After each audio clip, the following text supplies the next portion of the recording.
മുഖ്യമന്ത്രി പിണറായി വിജയന് ചൂരമീൻ ഇഷ്ടമല്ലേ? മേശപ്പുറത്ത് ചൂരമീനാണ് കറിയെങ്കിൽ പിണറായി വിജയൻ എഴുന്നേറ്റ് പോകുമോ? ഈ ചോദ്യമാണ് സോഷ്യൽ മീഡിയയിൽ കഴിഞ്ഞ ദിവസമായി കാണാൻ കഴിയുന്നത്. ഇപ്പോൾ ഈ ചോദ്യം ചോദിക്കാൻ കാരണക്കാരനായത് മുൻമന്ത്രിയും സിപിഐയുടെ മുതിർന്ന നേതാവുമായ സി ദിവാകരനാണ്. ആ മീനിന്റെ കഥ. സാധാരണ മീനൊന്നും പോരാ, എ ക്വാളിറ്റി ഫസ്റ്റ് ക്ലാസ് മീൻ വേണം.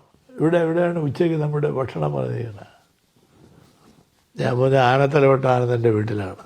പുള്ളിക്ക് തീരെ ഇഷ്ടമായില്ല. കാരണം ആനത്തലവട്ട ആനന്ദന് BS-ആയിട്ട് ഭയങ്കര ബന്ധമാണ്.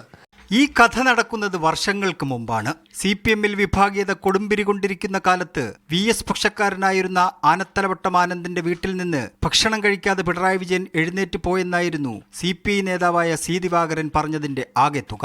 LDF-ന്റെ രാഷ്ട്രീയ ജാഥയ്ക്കിടെ ഉച്ചഭക്ഷണത്തിന് കയറിയപ്പോൾ വലിയ മീൻ ഇഷ്ടമുള്ള പിണറായി വിജയന്റെ മുന്നിൽ ചൂരമീൻ വെച്ചുകൊടുത്തത് ഇഷ്ടപ്പെട്ടില്ല എന്നായിരുന്നു സി ദിവാകരൻ പറയുന്നത്.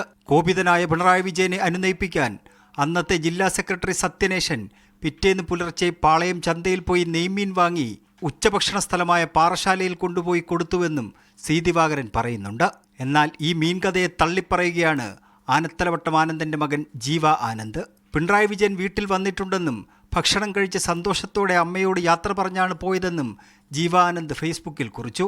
എന്നാൽ പറഞ്ഞതിൽ ഉറച്ചു നിൽക്കുന്നു എന്നായിരുന്നു സി ദിവാകരന്റെ മറുപടി. അതൊന്നും ഞാൻ നിഷേധിക്കുന്നില്ല. ഇപ്പം തെറ്റാണെങ്കിൽ ഞാൻ വേണ്ടല്ലോ പറയാൻ. ഞാൻ പറയട്ടെ, വേറൊരാൾ തെറ്റാണെന്ന് പറഞ്ഞാൽ എനിക്ക് അതിന് മറുപടി പറയാൻ പറ്റും. ഞാൻ എൻ്റെ അനുഭവങ്ങളാണ് പറഞ്ഞത്.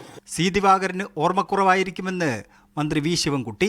സി ദിവാകരന് എന്താ ഓർമ്മപ്പശുവല്ലാണെന്ന് എനിക്കറിയില്ല.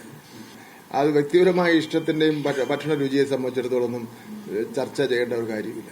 രാഷ്ട്രീയ പാർട്ടികളെല്ലാം ജാഥയുടെ തിരക്കിലാണെങ്കിലും തിരുവനന്തപുരം കേന്ദ്രീകരിച്ച് മീൻ ചർച്ച പുരോഗമിക്കുകയാണ്. മീഡിയ 1 തിരുവനന്തപുരം.